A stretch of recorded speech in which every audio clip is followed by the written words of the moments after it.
আসসালামু আলাইকুম প্রাণপ্রিয় শিক্ষার্থীরা, আশা করি সবাই ভালো আছো। আজকে আমাদের আলোচ্য বিষয় হচ্ছে পদার্থবিজ্ঞান দ্বিতীয় পত্র চতুর্থ অধ্যায় তড়িৎ প্রবাহের চৌম্বক ক্রিয়া ও চৌম্বকত্ব। তো আজকে আমরা এই অধ্যায়ে সাধারণত কিছু সংজ্ঞা এবং কিছু সূত্র নিয়ে আমরা আলোচনা করব। তো আমাদেরকে প্রথমে যেটা জানতে হবে যে চুম্বক বিষয়টা কি। চুম্বক শব্দটার সাথে আমরা ছোটবেলা থেকে আমরা পরিচিত, আমরা সবাই কম বেশি চুম্বক দেখছি। চুম্বকটা হলো এমন একটা পদার্থ যার আকর্ষণ করার একটা ধর্ম আছে বা সে বিকর্ষণও করতে পারে। তাহলে এবং এই চুম্বক কিন্তু আবার দিক নির্ণয় করে, অর্থাৎ এমন একটি পদার্থ যার আকর্ষণ এবং বিকর্ষণের ধর্ম আছে বা ক্ষমতা আছে বা সে দিক নির্ণয় করতে পারে, তাকে বলা হয় চুম্বক পদার্থ। আচ্ছা, এর সাথে সাথে কিন্তু আরো দুইটা শব্দ চলে আসে, সে দুইটা হলো চৌম্বক পদার্থ এবং অচৌম্বক পদার্থ। খেয়াল করো, শব্দে একটু পার্থক্য আছে। যেমন একটার নাম হলো চুম্বক, যেমন চুম্বক, আরেকটা হলো চৌম্বক। দেখো, একটা হলো চুম্বক আর একটা হলো চৌম্বক।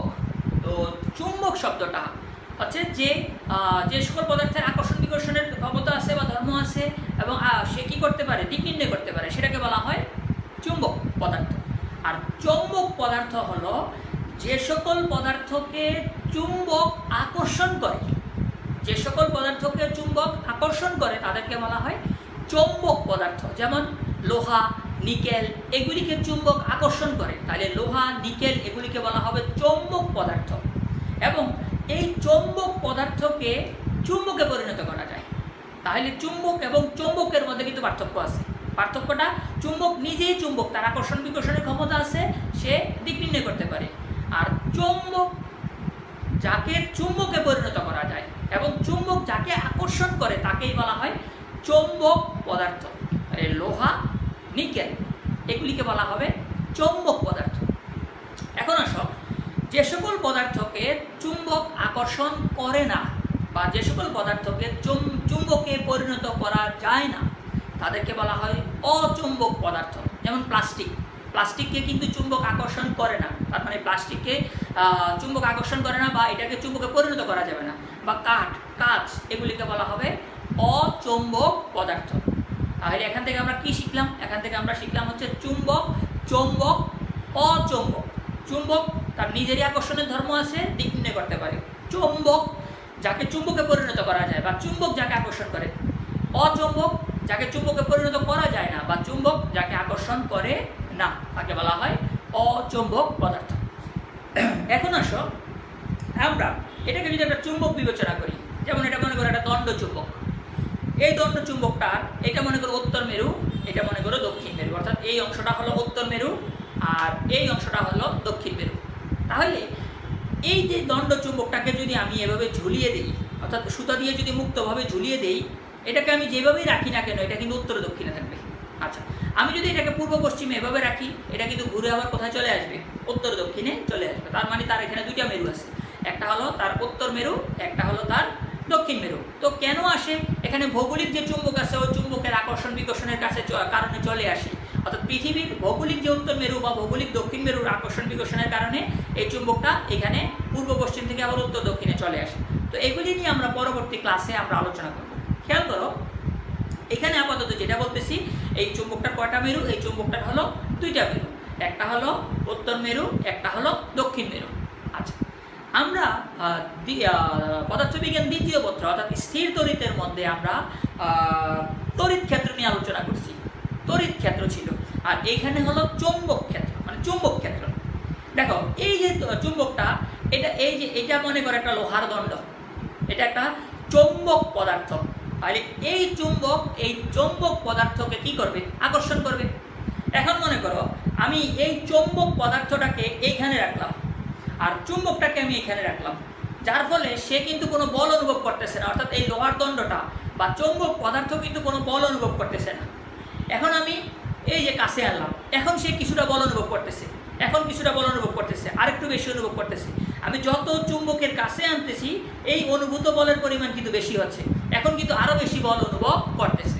তার মানে দেখো, এই যে চুম্বকের একটা প্রভাব বিস্তারের জন্য একটা এলাকা আছে, তার মানে ওই এলাকার বাইরে কিন্তু সে তার কোনো প্রভাব বিস্তার করতে পারে না। প্রভাব বলতে এখানে সে আকর্ষণ করতে পারতেছে না, বিকর্ষণ করতে পারতেছে না। তাইলে মনে করো এই এরিয়াটা হচ্ছে তার চুম্বক ক্ষেত্র, অর্থাৎ এই বৃত্তাকার অংশটা হচ্ছে তার চুম্বক ক্ষেত্র, অর্থাৎ এই বৃত্তের অংশের বাইরে এই যে চৌম্বক পদার্থটাকে আমরা স্থাপন করছি, তাহলে সে কিন্তু এখানে কোনো বল অনুভব করতে পারতেছে না বা চুম্বক বল অনুভব করতে পারতেছে না।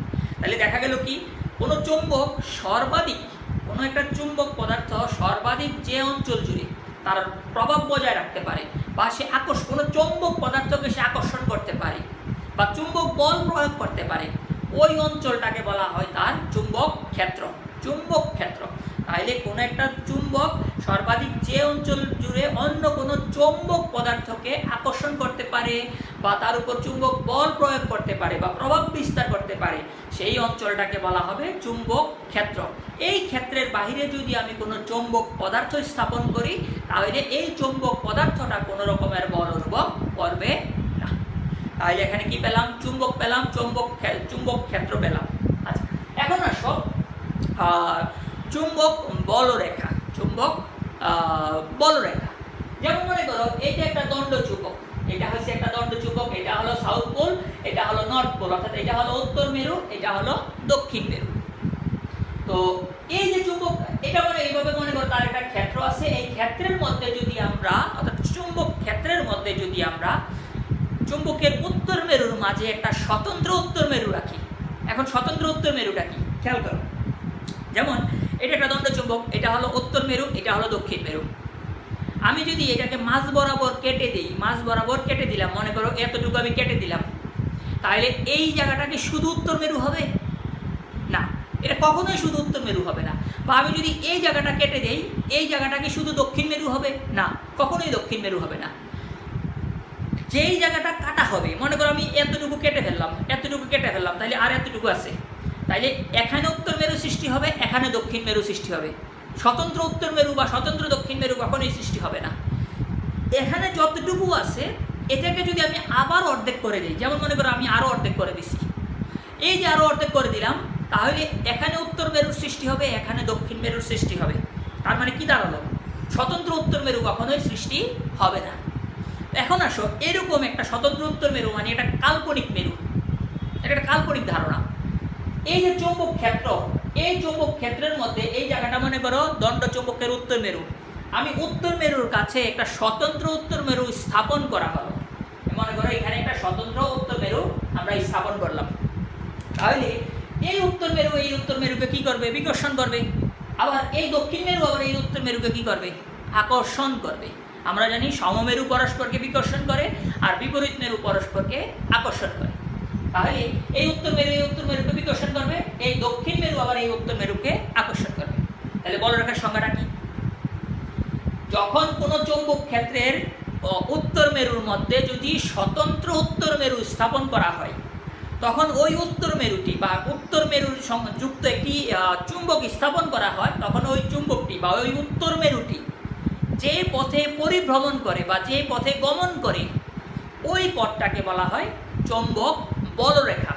আমরা কিন্তু স্থির তড়িতে পড়ছি তড়িৎ বলরেখা, আর এখানে হলো চৌম্বক বলরেখা। খেয়াল করো, এখানে এন মেরু এই এন মেরুকে কি করবে? বিকর্ষণ করবে। আবার সাউথ মেরু এই নর্থ মেরুকে কি করবে? আকর্ষণ করবে। যার ফলে এই যে উত্তর মেরুটা, এই উত্তর মেরু যুক্ত যে চুম্বকটা আছে, এই চুম্বকটা এই পথ বরাবর গমন করবে। তাহলে যে পথ বরাবর সে গমন করতেছে, যে পথ বরাবর এই উত্তর মেরুটা গমন করতেছে, যে পথ বরাবর গমন করতেছে, যে পথ বরাবর গমন করে, ওই পথটাকে বলা হয় চৌম্বক বলরেখা। তাহলে কোনো দণ্ড চুম্বকের অর্থাৎ চৌম্বক ক্ষেত্রের উত্তর মেরুর নিকটে যদি স্বতন্ত্র উত্তর মেরু স্থাপন করা হয়, ওই উত্তর মেরুটি যে পথে পরিভ্রমণ করে বা গমন করে, ওই পথটাকে বলা হয় চৌম্বক বলরেখা। এই বলরেখাগুলি কিন্তু আমরা এটা একটা কল্পিত, যেমন এই উত্তর মেরু যে স্থাপন করা হয়েছে এটাও কিন্তু কল্পিত। আচ্ছা, এখন আসো এই যে বলরেখাগুলি, যেমন আমি এখানে অনেকগুলি বলরেখা আঁকছি, এখানে উপরে দুটো আঁকলাম, নিচে দুটো আঁকলাম, চাইলে আমরা আরও অসংখ্য বলরেখা এখানে আঁকতে পারি। এই বলরেখাগুলির কিছু ধর্ম আছে, যেমন এই বলরেখাগুলি একটা লুপ সৃষ্টি করে। যেমন দেখো এইখানে কিন্তু এই বলরেখাটা এইভাবে এই উত্তর মেরু থেকে বের হয়ে দক্ষিণ মেরুতে এসে প্রবেশ করলো, এই দণ্ড চুম্বকের মধ্যে আবার দক্ষিণ মেরু থেকে উত্তর মেরুতে গেল। তাহলে দেখো এখানে একটা লুপের সৃষ্টি হলো। কিসের সৃষ্টি হলো? লুপের সৃষ্টি হলো। এখন দেখো বলরেখাগুলি কিন্তু দণ্ড চুম্বকের অর্থাৎ চুম্বকের বাহিরে বলরেখাগুলি উত্তর মেরু থেকে বের হয়ে দক্ষিণ মেরুতে গিয়ে প্রবেশ করে, কিন্তু চুম্বকের ভিতরে বলরেখাগুলি দক্ষিণ মেরু থেকে বের হয়ে উত্তর মেরুতে গিয়ে প্রবেশ করে। তাহলে দণ্ডচুম্বকের বাইরে উত্তর থেকে বের হয়ে দক্ষিণে প্রবেশ করে, আর দণ্ডচুম্বকের ভিতরে দক্ষিণ থেকে বের হয়ে উত্তরে প্রবেশ করে। এই বলরেখাগুলি কিন্তু পরস্পরকে কখনো ছেদ করে না। যেমন মনে করো এখানে যদি একটা চুম্বক ক্ষেত্রের দিক বিবেচনা করি, অর্থাৎ এই একটা বিন্দু বিবেচনা করলাম, এই বিন্দুতে যদি চুম্বক ক্ষেত্রের দিক বিবেচনা করি, চুম্বক ক্ষেত্রটা কাজ করবে ওই বিন্দুতে অঙ্কিত স্পর্শক বরাবর। আবার এই বিন্দুতে চুম্বক ক্ষেত্র যদি বিবেচনা করি, চুম্বক ক্ষেত্রের দিক কাজ করবে এই বিন্দুতে অঙ্কিত স্পর্শক বরাবর।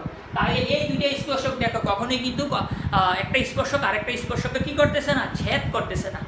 তাহলে চুম্বকের যে বলরেখাগুলি আছে এই বলরেখাগুলি কখনোই কাউকে কি করে না, ছেদ করে না।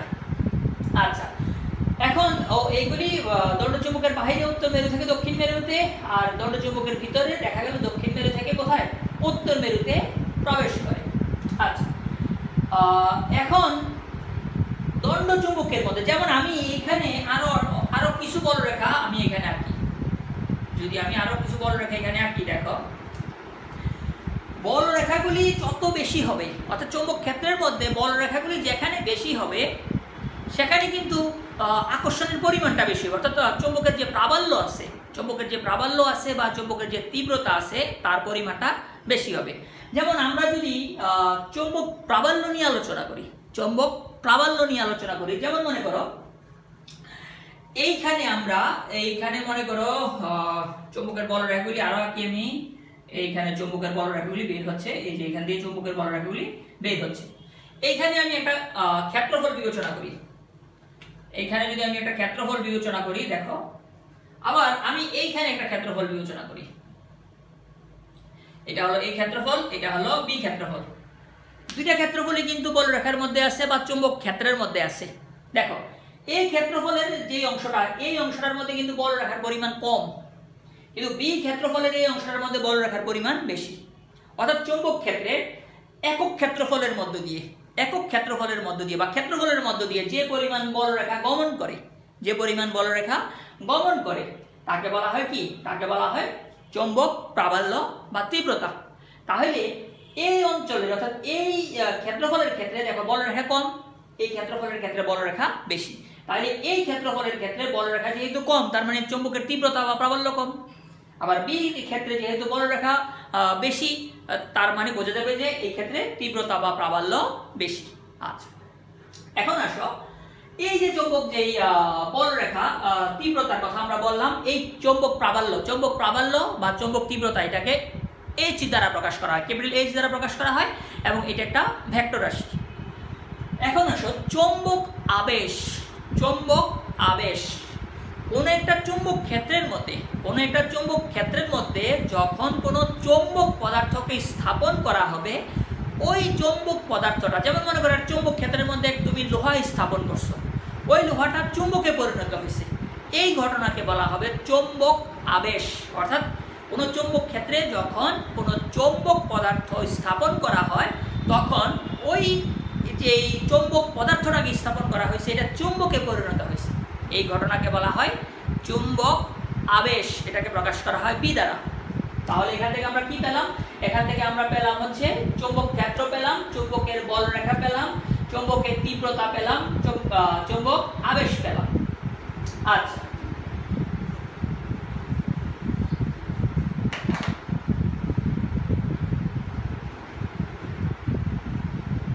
এখন আসো আমরা আলোচনা করবো হচ্ছে শুরুতে যে কথাটা বলছিলাম, তড়িৎ প্রবাহের চৌম্বক ক্রিয়া। যেমন এটা যদি একটা দণ্ডচুম্বক হয়, এই দণ্ডচুম্বকটা কিন্তু তার চারপাশে একটা চুম্বক ক্ষেত্রের সৃষ্টি করতে পারে, এটা আমরা সবাই জানি। ঠিক তেমনি কোনো একটা পরিবাহীর মধ্য দিয়ে যখন তড়িৎ পরিবাহিত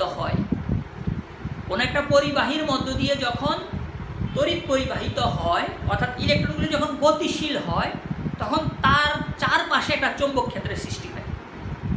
দেখো শুরুতে বলছি একটা দণ্ড চুম্বক তার চারপাশে চৌম্বক ক্ষেত্রের সৃষ্টি করে। আবার একটা পরিবাহী তার যখন এর মধ্য দিয়ে যখন তড়িৎ পরিবাহিত হয়, তখন তার চারপাশে চৌম্বক ক্ষেত্রের সৃষ্টি হয়। তার চৌম্বক ক্ষেত্রের সৃষ্টি হয়। এই যে ঘটনাটা, এই ঘটনাকে বলা হয় তড়িৎ প্রবাহের চৌম্বক ক্রিয়া। অর্থাৎ সংজ্ঞা যদি আসে কীভাবে বলবো, কোনো পরিবাহীর মধ্য দিয়ে তড়িৎ পরিবাহিত হলে তার চারপাশে যে চৌম্বক ক্ষেত্রের সৃষ্টি হয় তাকে বলা হয় তড়িৎ প্রবাহের চৌম্বক ক্রিয়া। এখানে সাধারণত তাদের যে তড়িৎ বল, এই তড়িৎ বলের কারণে কিন্তু এই চৌম্বক ক্ষেত্রটার সৃষ্টি হয়েছে। আচ্ছা, এখন আসো, বিজ্ঞানী ওয়াইরস্টেড উনি একদিন একটা পরীক্ষা করছিলেন। এই পরীক্ষার সাহায্যে উনি মূলত পরীক্ষা করার সময় উনি মূলত এই বিষয়টা লক্ষ্য করতে পারেন। যেমন পরীক্ষাটা যদি এরকমভাবে আমরা দেখি যে এটা একটা পরিবাহী তার, এটা একটা পরিবাহী তার, উনি যে পরীক্ষাটা করছিলেন বিজ্ঞানী ওয়াইরস্টেড আবিষ্কার করেন। এই পরিবাহী তারের এটা সমান্তরাল, অর্থাৎ এই তারের সমান্তরাল একটা চুম্বক শলাকা স্থাপন করছে। এটা একটা চুম্বক শলাকা, তার দুইটা মেরু আছে, একটা উত্তর মেরু, একটা দক্ষিণ মেরু। দেখো এই পরিবাহী তারের সাথে এটা সমান্তরালে আছে। এখন কিন্তু এই পরিবাহীর মধ্য দিয়ে কোনো পরিমাণ কারেন্ট প্রবাহিত হচ্ছে না বা তড়িৎ পরিবাহিত হচ্ছে না, যার ফলে তার এই পরিবাহী তারের চারপাশে কিন্তু চৌম্বক ক্ষেত্র সৃষ্টি হয় নাই।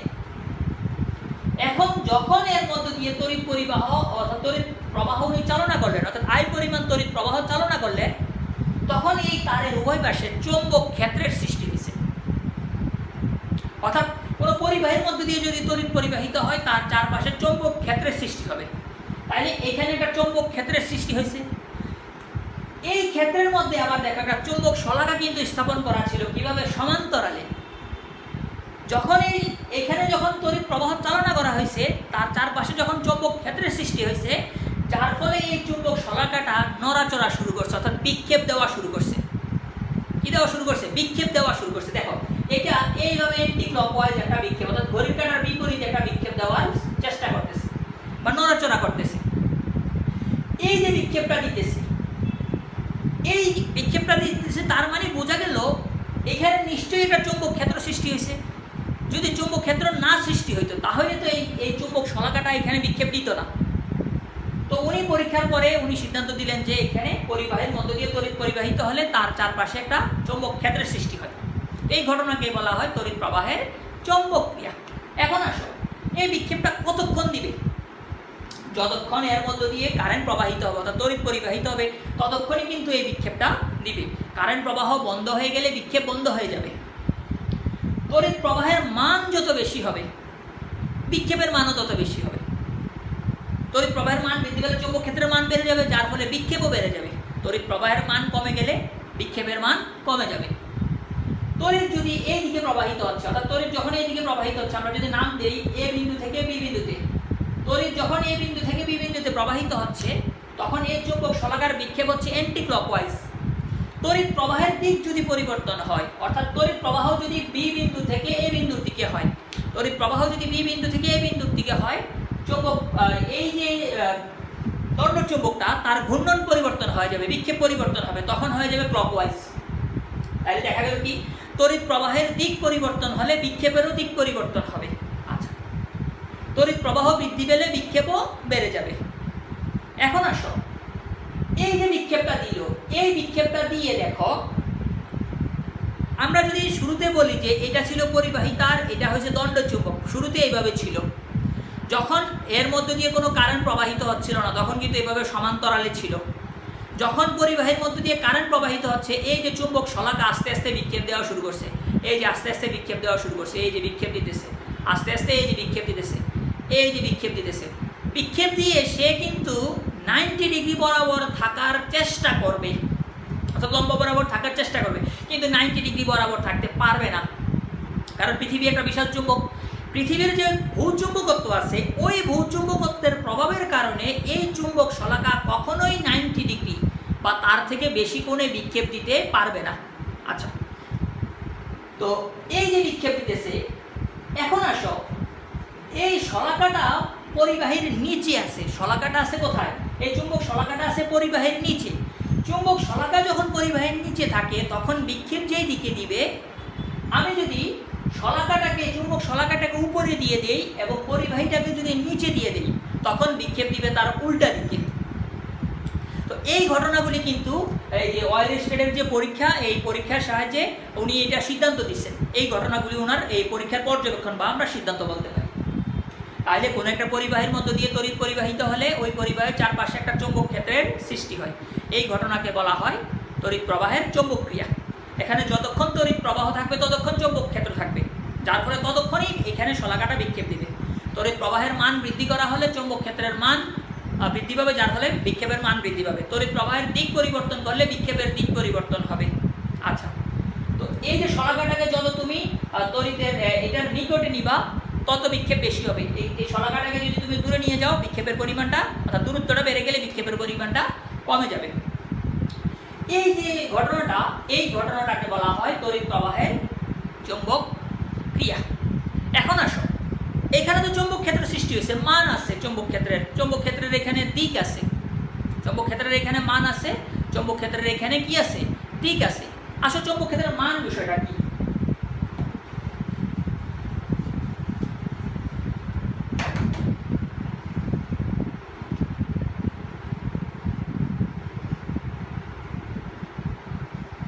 চৌম্বক ক্ষেত্রের মান যেমন মনে করো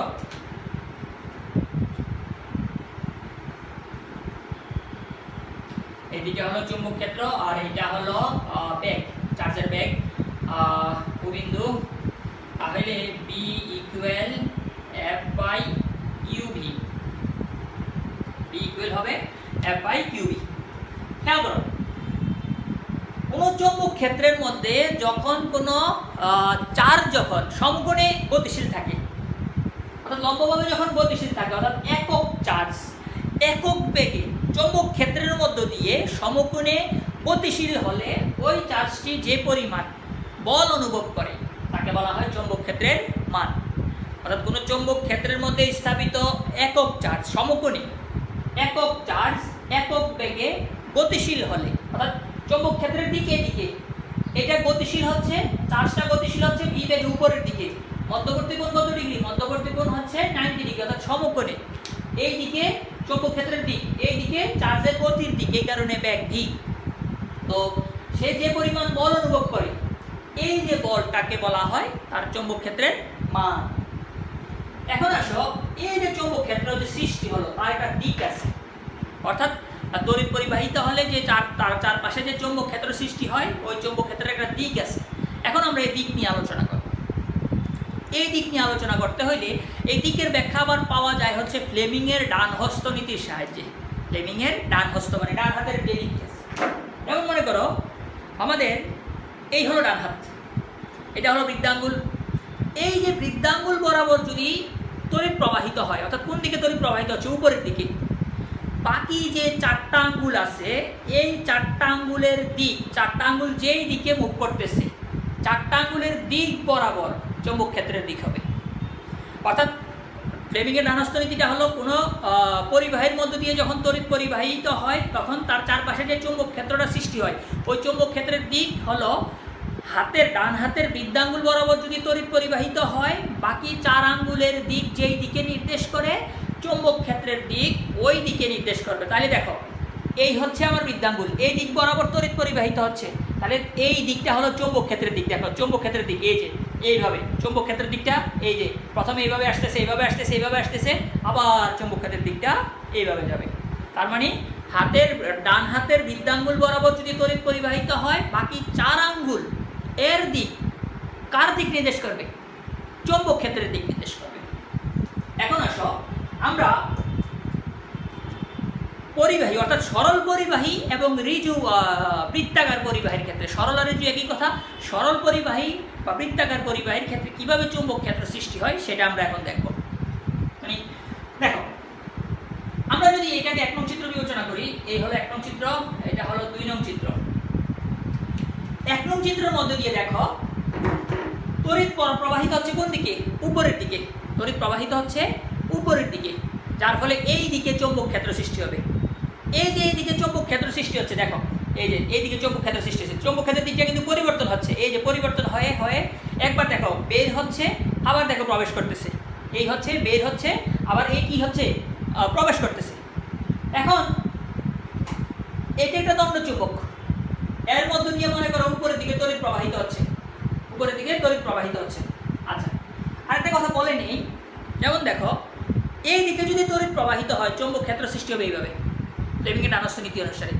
তাহলে এটা কি ক্লকওয়াইজ না এন্টি ক্লকওয়াইজ? এটা হচ্ছে আমার দিক থেকে এন্টি ক্লকওয়াইজ। এই দিকে যখন তড়িৎ পরিবাহিত হবে অর্থাৎ নিচের দিকে যখন তড়িৎ পরিবাহিত হবে চৌম্বক ক্ষেত্রের দিক হবে এই দিকে, অর্থাৎ এটা হচ্ছে ক্লকওয়াইজ, এটা হচ্ছে ক্লকওয়াইজ। এই দিকে যখন তড়িৎ প্রবাহিত হবে চৌম্বক ক্ষেত্রের দিক হবে এই দিকে, আবার এই দিকে যখন তড়িৎ প্রবাহিত হবে চৌম্বক ক্ষেত্রের দিক এই যেভাবে পরিবর্তন হচ্ছে। দেখো একবার কিন্তু ভিতরে প্রবেশ করতেছে, আবার এইটাই কিন্তু এদিক দিয়ে গিয়ে এইভাবে বের হচ্ছে। এটা কিন্তু একবার এই দেখো বাইরের দিকে বের হচ্ছে, আবার এটা কিন্তু আবার কি ভিতরে প্রবেশ করতেছে।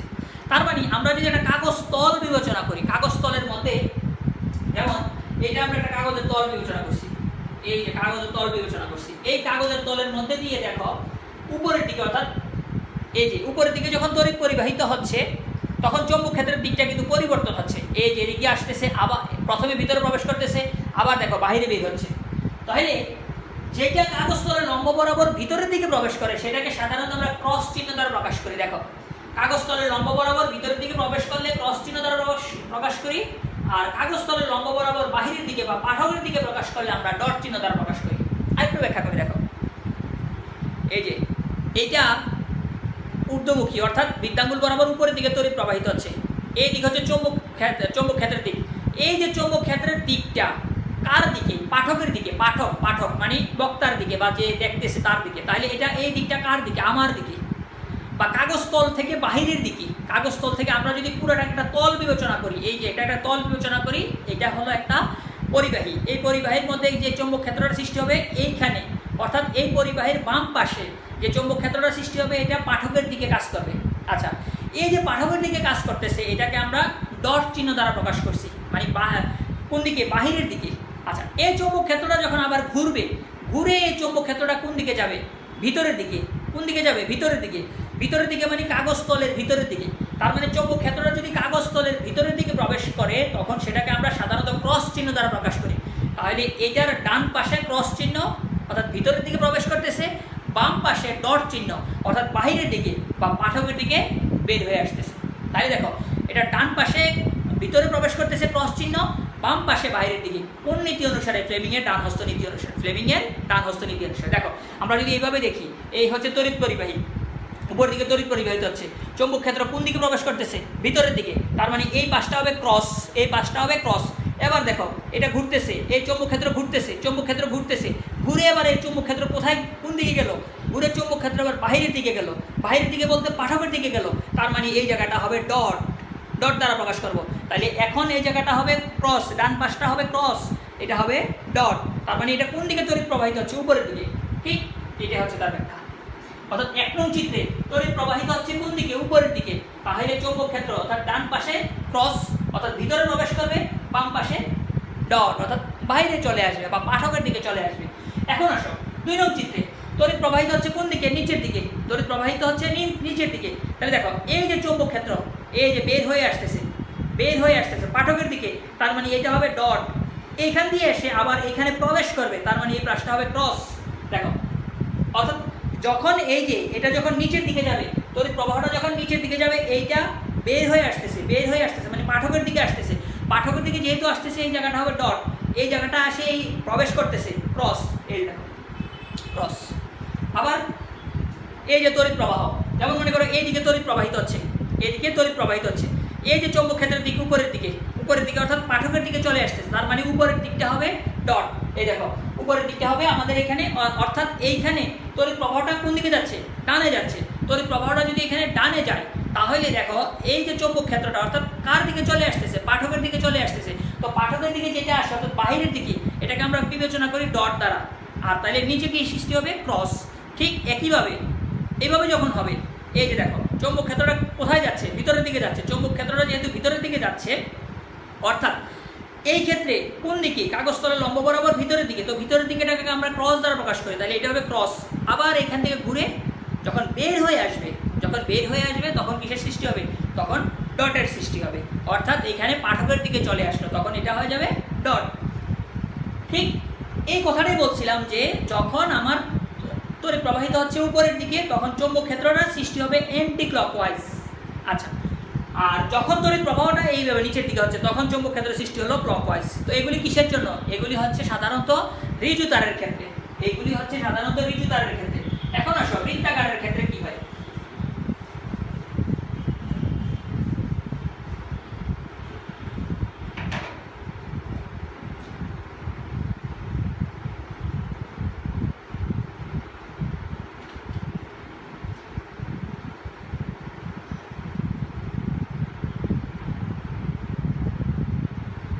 যেমন দেখো বৃত্তাকারের ক্ষেত্রে, এতক্ষণ ছিল ঋজু তারের ক্ষেত্রে, বৃত্তাকারের ক্ষেত্রে আমরা উল্টা ধরবো, আমরা এই আঙ্গুলগুলিকে দিককে ধরবো তড়িৎ প্রবাহের দিক, আর বৃদ্ধাঙ্গুলটাকে ধরবো আমরা চৌম্বক ক্ষেত্রের দিক। এতক্ষণ ধরছি এইটাকে ধরছি তড়িৎ প্রবাহ, অর্থাৎ বৃদ্ধাঙ্গুলকে ধরছি তড়িৎ প্রবাহের দিক ঋজু তারের ক্ষেত্রে বা সোজা তারের ক্ষেত্রে, বাকি 4 আঙ্গুল ধরছি চৌম্বক ক্ষেত্রের দিক। এখন 4 আঙ্গুলকে ধরবো তড়িৎ প্রবাহের দিক আর এটাকে ধরবো চৌম্বক ক্ষেত্রের দিক। খেয়াল করো, এই যে তড়িৎটা প্রবাহিত হচ্ছে, দেখো এই যে তড়িৎ প্রবাহিত হচ্ছে এন্টি ক্লকওয়াইজ তড়িৎ প্রবাহিত হচ্ছে, এন্টি ক্লকওয়াইজ অর্থাৎ ঘড়ির কাঁটার বিপরীতে, ঘড়ির কাঁটার বিপরীতে তড়িৎ প্রবাহিত হচ্ছে। তাহলে চৌম্বক ক্ষেত্রের দিকটা কোন দিকে? বাহিরের দিকে। চৌম্বক ক্ষেত্রের দিকটা অর্থাৎ কোন একটা পরিবাহী, অর্থাৎ এই হয়েছে একটা পরিবাহী, এই পরিবাহীর মধ্য দিয়ে যখন আই কারেন্ট প্রবাহিত হবে, এই যে এখানে আই কারেন্ট প্রবাহিত হচ্ছে, অর্থাৎ কোনো পরিবাহীর মধ্যে দিয়ে যখন আই কারেন্ট প্রবাহিত হবে ওই পরিবাহীর কেন্দ্রে যে চৌম্বক ক্ষেত্র সৃষ্টি হবে, এই মনে করো কেন্দ্রে একটা চৌম্বক ক্ষেত্র সৃষ্টি হবে, এই চৌম্বক ক্ষেত্রের দিক কোন দিকে হবে? এই যে কারেন্টটা প্রবাহিত হচ্ছে অ্যান্টি ক্লকওয়াইজ, তাহলে এই বৃদ্ধাঙ্গুলটা চৌম্বক ক্ষেত্রের দিক নির্দেশ করবে। তার মানে এটা কার দিকে? পাঠকের দিকে, তো বা বাহিরের দিকে। তো বাহিরের দিকে কি সাধারণত আমরা কি দ্বারা প্রকাশ করি? ডট দ্বারা প্রকাশ করি। এই দেখো ডট। তাহলে এখানে যদি ডট হয় অ্যান্টি ক্লকওয়াইজের ক্ষেত্রে, তাহলে ক্লকওয়াইজের ক্ষেত্রে কি হবে? ক্রস হবে। দেখো এই যে দেখো এইটা হলো ক্লকওয়াইজ, এই যে ক্লকওয়াইজ তড়িৎ প্রবাহিত হচ্ছে, ক্লকওয়াইজ তড়িৎ প্রবাহিত হচ্ছে, 4 আঙ্গুল ক্লকওয়াইজ তড়িৎ প্রবাহের দিক, আর এটা হলো কি? চৌম্বক ক্ষেত্রের দিক। তাহলে এটা যদি ক্লকওয়াইজ তড়িৎ প্রবাহের দিক হয়, এটা হলো চৌম্বক ক্ষেত্রের দিক। এখন এই চৌম্বক ক্ষেত্রটা কোন দিকে? ভিতরের দিকে, অর্থাৎ কাগজের তল লম্ব বরাবর ভিতরের দিকে, তার মানে ক্রস। তার মানে দেখা গেল এইখানে যদি ক্লকওয়াইজ অর্থাৎ ঘড়ির কাঁটার দিকে যদি তড়িৎ প্রবাহিত হয়, কেন্দ্রে যে চৌম্বক ক্ষেত্রটা সৃষ্টি হবে ওই চৌম্বক ক্ষেত্রটা হবে কি? কাগজতলের লম্ব বরাবর ভিতরের দিকে। এই যে কাগজতলের লম্ব বরাবর ভিতরের দিকে, ক্লকওয়াইজের ক্ষেত্রে ভিতরের দিকে, অ্যান্টি ক্লকওয়াইজের ক্ষেত্রে বাহিরের দিকে। তো আমরা সাধারণত এইখানে যে দিকগুলি আছে বা ঋজুতারের ক্ষেত্রে বা বৃত্তাকারের ক্ষেত্রে, এই দিকগুলি কিন্তু আমাদের পরবর্তীতে অঙ্ক করার ক্ষেত্রে কাজে আসবে। আমরা যদি এই দিকগুলি যদি ভালোভাবে না বুঝি তাহলে কিন্তু অঙ্ক করার ক্ষেত্রে আমরা প্লাস মাইনাসে কিন্তু তখন আমরা ভুল করে ফেলবো। তো এটার ক্ষেত্রে আমরা এই দিকগুলি খুব ভালোভাবে দেখার চেষ্টা করব। ধন্যবাদ।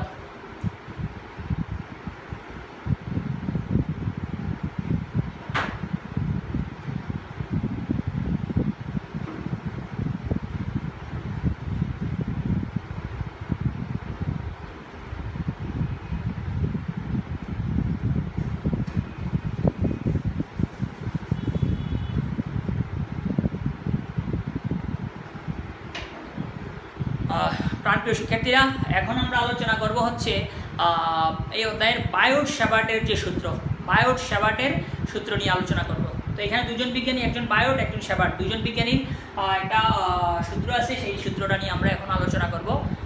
আসো শুরু করি আমরা। যেমন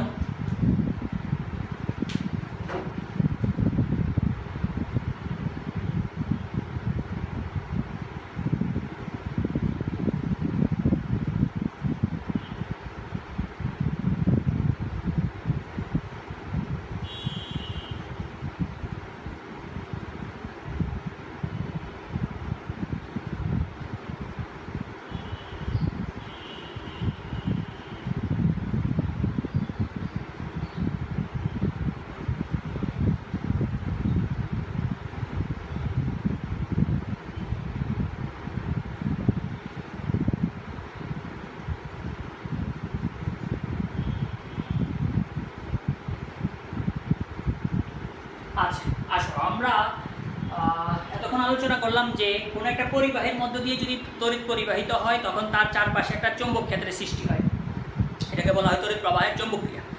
এখন এটার সাহায্যে আবার বায়োট স্যাবার্টের সূত্র বের করা যায়। যেমন মনে করো এখানে এটা একটা পরিবাহী তার, এটা একটা পরিবাহী তার, এই পরিবাহীর আমরা একটা ক্ষুদ্র অংশ বিবেচনা করছি এ বি, অর্থাৎ এই পরিবাহীর মধ্য দিয়ে কারেন্ট প্রবাহিত হচ্ছে আই। পরিবাহীটা একটা লম্বা পরিবাহী, এই পরিবাহীর ক্ষুদ্র অংশ বিবেচনা করছি, খুবই ক্ষুদ্র অংশ বিবেচনা করছি। এই ক্ষুদ্রটা হলো ডিএল, ক্ষুদ্র অংশের দৈর্ঘ্য হলো ডিএল।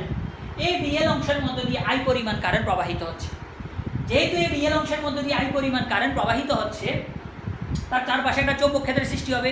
তো তার চারপাশে যদি চৌম্বক ক্ষেত্রের সৃষ্টি হয়, মনে করো এই পরিবাহী হতে আর দূরত্বে পি বিন্দুতে চৌম্বক ক্ষেত্র সৃষ্টি হয়েছে। তো যেহেতু পরিবাহীর দৈর্ঘ্যটাকে আমরা ক্ষুদ্র বিবেচনা করছি, ডিএল বিবেচনা করছি, তো চৌম্বক ক্ষেত্রটাও ক্ষুদ্র, তার মানে বি এর পরিবর্তে এখানে ডিবি দ্বারা প্রকাশ করছি। যেহেতু আমরা এখানে পরিবাহীর দৈর্ঘ্য ক্ষুদ্র বিবেচনা করছি, এখানে চৌম্বক ক্ষেত্রটাকেও আমরা ক্ষুদ্র বিবেচনা করছি।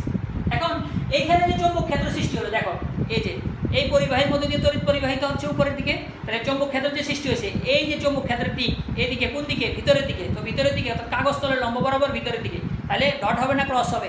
অবশ্যই ক্রস হবে। এই যে এখানে ক্রস চিহ্ন দিলাম। আচ্ছা, এখন আসো এখানে যে আমরা ক্রস চিহ্ন দিলাম, এই যে চৌম্বক ক্ষেত্র সৃষ্টি হয়েছে, এই চৌম্বক ক্ষেত্রের মান নির্ণয় সূত্র। অর্থাৎ আমরা যদি বলি যে কোনো একটা পরিবাহীর মধ্য দিয়ে, পরিবাহীর ক্ষুদ্র কোনো অংশের মধ্য দিয়ে যদি তড়িৎ পরিবাহিত হয়, ওই পরিবাহী হতে একটি নির্দিষ্ট দূরত্বে কোনো বিন্দুতে সৃষ্ট চৌম্বক ক্ষেত্রের মান ওই পরিবাহীর তড়িৎ প্রবাহের সমানুপাতিক, পরিবাহীর ক্ষুদ্র দৈর্ঘ্যের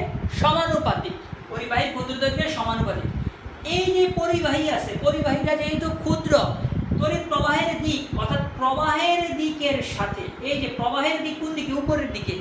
প্রবাহের দিকের সাথে এই প্রবাহ অর্থাৎ পরিবাহী হতে ওই বিন্দুর যে সংযোজক সরলরেখা আছে, পরিবাহী হতে ওই বিন্দুর সংযোজক সরলরেখা এবং প্রবাহের সাথে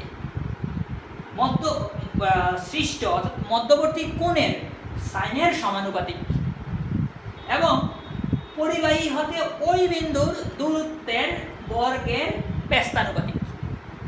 তাহলে চৌম্বক ক্ষেত্রের মান তড়িৎ প্রবাহের সমানুপাতিক, পরিবাহীর ক্ষুদ্র দৈর্ঘ্যের সমানুপাতিক, পরিবাহীর দিক এবং ওই সংযোজক সরলরেখার মধ্যবর্তী কোণের সাইনের সমানুপাতিক, দূরত্বের বর্গের ব্যস্তানুপাতিক। এটাই হলো বায়ট-সাভার্টের সূত্র।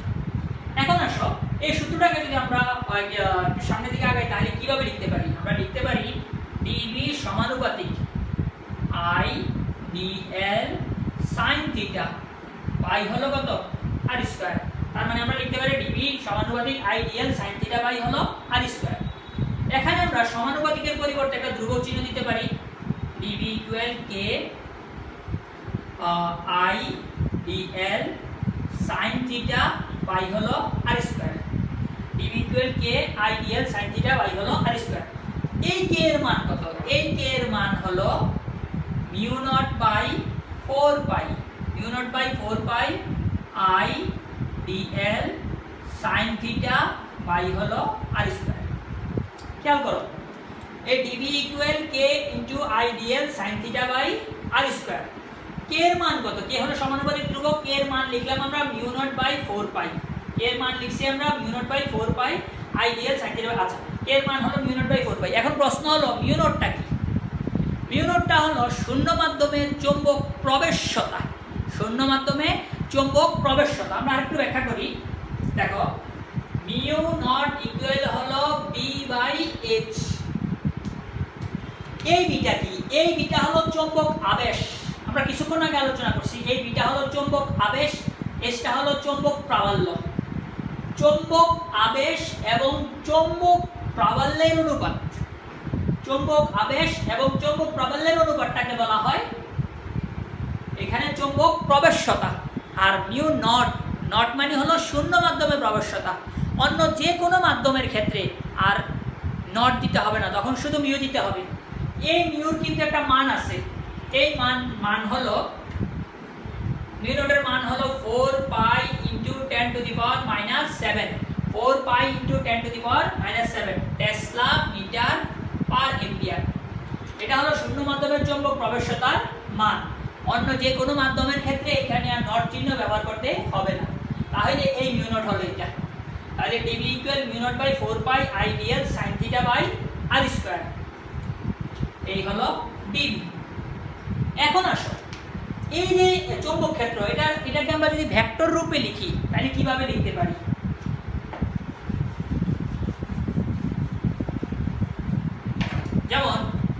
পেলাম কি dv equal mu naught by হলো 4 pi i dl sin theta by হলো r স্কয়ার।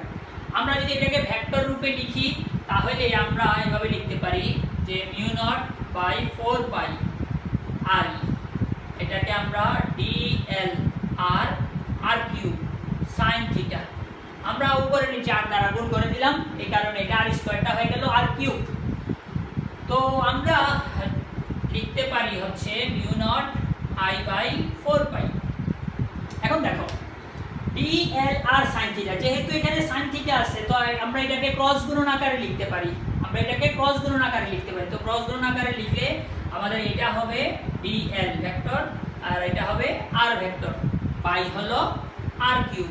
তো এখানে আমরা এটাকে ভেক্টর রূপ আকারে যদি লিখি তাহলে এটা হবে এটা, তাহলে এখানে দেখো r কিউব আর এখানে অতিরিক্ত r গুণ করা হলো, তাহলে যেহেতু sin থিটা আসলো এখানে আমরা এই কারণে এটাকে কি আকারে লিখতে পারি, ক্রস গুণন আকারে লিখতে পারি, অর্থাৎ dl cross r divided by r cube.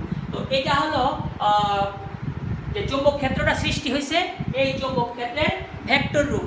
এগুলি সাধারণত এখানে অবজেক্টিভ থেকে আসে আর এখান থেকে বায়ু-স্যাভার্টের সূত্রটা তোমাদের অনুধাবনে কাজে আসতে পারে।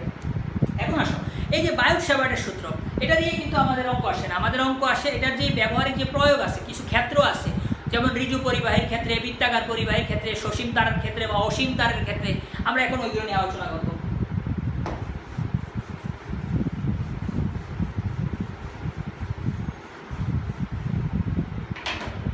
যেমন মনে করো এটা হলো একটা অসীম দৈর্ঘ্যের একটা তার,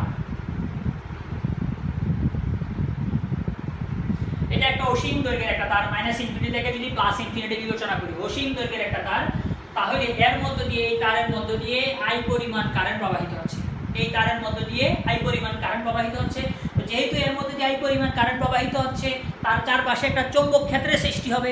তো ধরে নিলাম আমরা এই পি বিন্দুতে একটা চৌম্বক ক্ষেত্র সৃষ্টি হয়েছে, তাহলে এই পরিবাহী তার হতে পি বিন্দুর দূরত্ব মনে করো এ দূরত্ব, পরিবাহীর তার হতে পি বিন্দুর দূরত্ব হচ্ছে এ দূরত্ব, এই পি বিন্দুতে যে চৌম্বক ক্ষেত্র সৃষ্টি হয়েছে এটা হলো পি।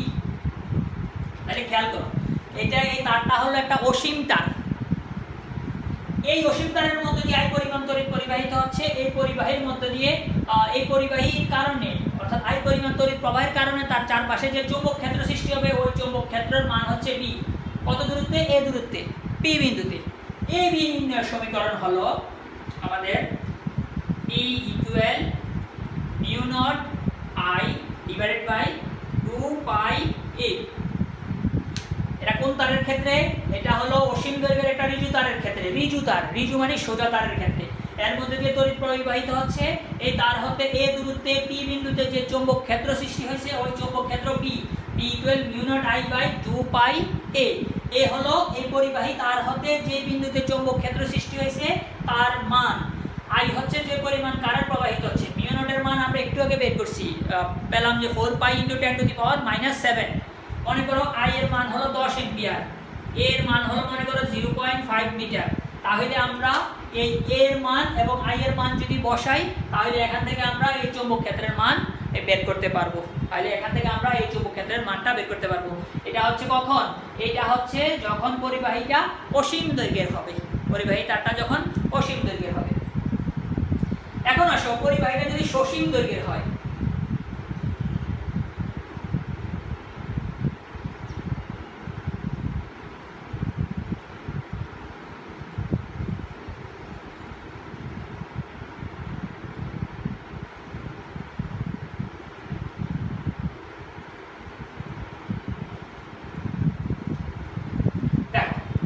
এইখানে আমাদের এই পরিবাহীটা কিন্তু সসীম, অর্থাৎ এবি যে পরিবাহী, এবি যে পরিবাহীটা, এই পরিবাহীটা সসীম দৈর্ঘ্যের, এর মধ্য দিয়ে যদি আই পরিমাণ কারেন্ট প্রবাহিত হয়, এই যে আই পরিমাণ কারেন্ট প্রবাহিত হচ্ছে, এই যে মনে করো আমরা এই পরিবাহী হতে এ দূরত্বে, এই পরিবাহী হতে এই সি, এই এ দূরত্বে পি একটা বিন্দু, এই পরিবাহী হতে এ দূরত্বে পি একটা বিন্দু, এই পি বিন্দুতে চৌম্বক ক্ষেত্র নির্ণয় করতে বলছে, অর্থাৎ পি নির্ণয় করতে বলছে। তাই দেখো এই পুরো চিত্রটা যদি এরকম হয়, এটা যদি আমরা মুছে দেই, এই দেখো চিত্রটা কিন্তু এরকম, যে এটা একটা পরিবাহী, সসীম দৈর্ঘ্যের পরিবাহী, এর মধ্যে দিয়ে I পরিমাণ কারেন্ট প্রবাহিত হচ্ছে, এই যে I পরিমাণ কারেন্ট প্রবাহিত হচ্ছে। এই পরিবাহী হতে a দূরত্বে আমাদের এখানে p বিন্দুতে চৌম্বক ক্ষেত্র নির্ণয় করতে বলছে। তো আমরা তখন এই পরিবাহী থেকে এখানে একটা রেখা টানবো এভাবে, আবার এই পরিবাহী থেকে আমরা এখানে একটা রেখা টানবো। তো এই রেখাটা দেখো c বিন্দু থেকে p বিন্দু দূরত্ব কত a, এই রেখাটা এর সাথে কোণ সৃষ্টি করলো θ1, আবার এই রেখাটা এই রেখার সাথে কোণ সৃষ্টি করলো কত θ2। এই ক্ষেত্রে যে চৌম্বক ক্ষেত্র নির্ণয় করব, এই b চৌম্বক ক্ষেত্র নির্ণয় করব, এই b চৌম্বক ক্ষেত্র নির্ণয়ের সূত্র হবে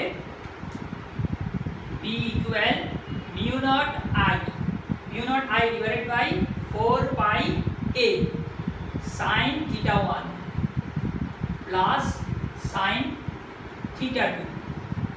খেয়াল করো p mu naught, এগুলো কিন্তু প্রতিপাদন আছে, বিশাল বড় বড় প্রতিপাদন আছে। তো যেহেতু আমাদের প্রতিপাদন পরীক্ষা আসে না, এই কারণে আমি প্রতিপাদন দেখাইনি। তাহলে p mu naught I by 4 pi a sin θ1 plus sin θ2। এখান থেকে আমরা θ1 এবং θ2 এর মান বের করতে পারবো। আমাদের কাছে যদি a থাকে, যেমন মনে করো এই দৈর্ঘ্যটা মনে করো 5 মিটার, এই দৈর্ঘ্যটা মনে করো যে 7 মিটার, এই দৈর্ঘ্যটা মনে করো 3 মিটার। তাহলে দেখো আমাদের কাছে কিন্তু এখানে 3 মিটার আছে, 5 মিটার আছে। তো এখান থেকে এটা যদি কোণ হয়, এটা লম্ব, এটা ভূমি, এর থিটা থেকে আমরা এখান থেকে θ1টা বের করতে পারবো।